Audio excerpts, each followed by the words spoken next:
రోజుల నుంచి రకరకాలుగా స్పందనలు వస్తూ ఉన్నాయి. ఎవరైతే భూమిని కబ్జా ఓకే బ్రదర్, క్లుప్తంగా 2 నిమిషాలు చెప్పేస్తాను. మిత్రులందరికీ నమస్కారాలు. రాష్ట్రంలో అనేక పట్టణాల్లో, నగరాల్లో చాలా చోట్ల కబ్జాలు గురించి విన్నాము, చూశాము. కొన్ని అక్రమాలు ప్రభుత్వాలు కూడా అరికట్టడానికి చర్యలు చేపట్టినాయి. కానీ ఒక ఊరినే కబ్జా పెట్టే వాళ్ళని ఆంధ్ర రాష్ట్రంలో కానీ భారతదేశంలో ఎక్కడా చూడలే. ఓన్లీ అనంతపురంలో చూస్తాను. అంటే అనంతపురంలో ఏం జరిగినా సరే ఫుల్ అర్థంగా అసలు ఎంత చెప్పాలంటే 100% జరిగిపోతుంది. పాపంపేట గ్రామాన్నే మేము కబ్జా పెట్టామని వారు ధైర్యంగా చెప్పడమే కాకుండా వాళ్ళు వచ్చి ఇక్కడ రాళ్ళు నాటుతూ ఉన్నారంటే మరి గవర్నమెంట్ ఏమైనా గాడిదలు కాస్తూ ఉందా అని నేను అడుగుతూ ఉన్నాను. పైగా ఇక్కడున్న విఆర్ఓ, ఇక్కడున్న మండల సర్వేరు వాళ్ళందరూ కూడా వచ్చి వారికి ఊడిగం చేస్తూ ఉన్నారు. లంచాలు తినడము, వాళ్ళ తరఫున పనిచేయడం. ఇవాళ స్పష్టంగా చెప్తా ఉన్నాం, ఈరోజు ఏదైతే ఈ పాపంపేట విలేజ్కి సంబంధించి ఉందో ఇది ఈరోజు కాదు, 26/12/1964లోనే ఆనాడు ఉమ్మడి ఆంధ్రప్రదేశ్ రాష్ట్రంలోనే స్పష్టంగా చెప్పారు. నెల్లూరు రీసెటిల్మెంట్ సర్వే దాని ప్రకారం అనంతపురం జిల్లాలో 8 గ్రామాల్లో వారు ఈ ఎస్టేట్లన్నిటి కూడా వాళ్ళ స్వాధీనం చేసుకున్నారు. అందులో నంబర్ 1 పాపంపేట, సజ్జల కాలువ, పెద్ద జౌలాపురము, బుడ్డేపల్లి, ఓబులాపురము, గొల్లపల్లి, చంద్రాయనపల్లి ఇవన్నీ అనంతపురం తాలూకా గ్రామాలు. తాడిపత్రి తాలూకా ఓబులాపురం. ఈ 8 గ్రామాలు వాళ్ళు చాలా స్పష్టంగా ఈనాడు కాదు 1964లోనే చేశారు.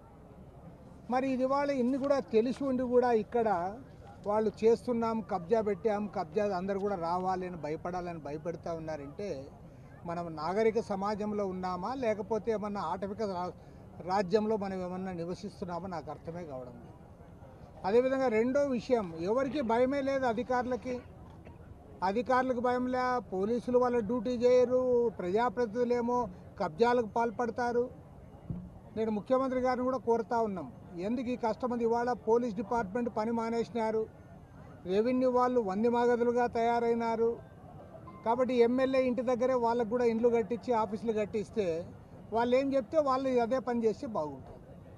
కాబట్టి ఏమంటే క్లియర్ కట్గా చెప్తా ఉన్నాం, ఇది మన అనంతపురం జిల్లాలో ఇవాళ ఇక్కడున్న మొత్తం ప్రింట్ మీడియా, ఎలక్ట్రానిక్ మీడియా, ఇక్కడున్న రాజకీయ పార్టీలు అందరం కూడా ఘోషిస్తూ ఉంటే మన ముఖ్యమంత్రి గారు స్పందించారు, రెవెన్యూ మంత్రి మాట్లాడాడు. మరి చంద్రబాబు నాయుడు గారేమో నా దగ్గర అన్నీ కూడా నాకు కంప్యూటర్లో కనపడతాయి అంటాడు. మరి పాపంపేటలో జరిగే ఈ అక్రమాలు మీ కంటికి కనపడలేదా, మీ కంప్యూటర్లో రావడం లేదా? కాబట్టి దీనిపైన మేమందరం కూడా చెప్తా ఉన్నాం, రాష్ట్ర రెవెన్యూ శాఖ మంత్రి గారి దృష్టికి ఈ అంశాన్ని తీసుకొని పోతాం. 15 రోజులు 20 రోజులు ఆయనకి టైం ఇస్తాం. మాకు 15 రోజుల్లోగా న్యాయం జరగకపోతే ఆ తర్వాత మొత్తం జనాన్నంతా తీసుకెళ్ళి ముఖ్యమంత్రి గారి ఆఫీస్ దగ్గర ఖచ్చితంగా ధర్నా కార్యక్రమాన్ని చేపడతాం.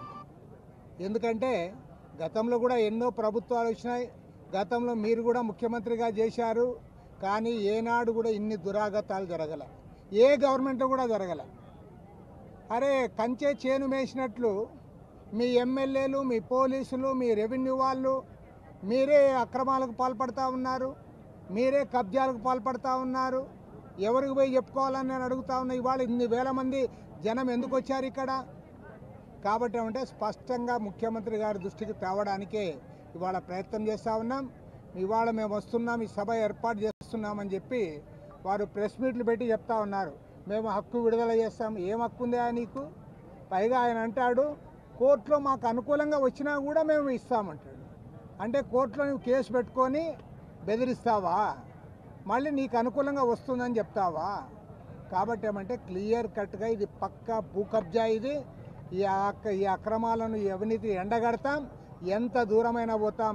చలో అమరావతి కార్యక్రమాన్ని కూడా పెడతాం. కలిసి వచ్చే అన్ని రాజకీయ పార్టీలు, ప్రజా సంఘాలు, ఇక్కడున్న మన మిత్రులందరినీ కూడా కలుపుకొని పెద్ద ఎత్తున పోరాటానికి సమాయత్తం కావడానికే ఇవాళ ఈ కార్యక్రమాన్ని నిర్వహిస్తాం. ఇక్కడున్న ప్రతి ఒక్కరికి కూడా న్యాయం జరిగేంత వరకు కూడా మేము వారికి అండగా ఉంటామని స్పష్టంగా ప్రకటిస్తూ ఉన్నాం. సార్ అలాగే కొంతపైన కూడా మీరు దృష్టి పెడితే అన్నిటిపైన బాగుంటుందా? కూడా మేము యాక్షన్ తీసుకోవాలని చెప్తాం. అన్నిటిపైన రెవెన్యూ మంత్రి గారికి చెప్తాం, ముఖ్యమంత్రి గారి దృష్టికి కూడా తెస్తాం. Okay brother.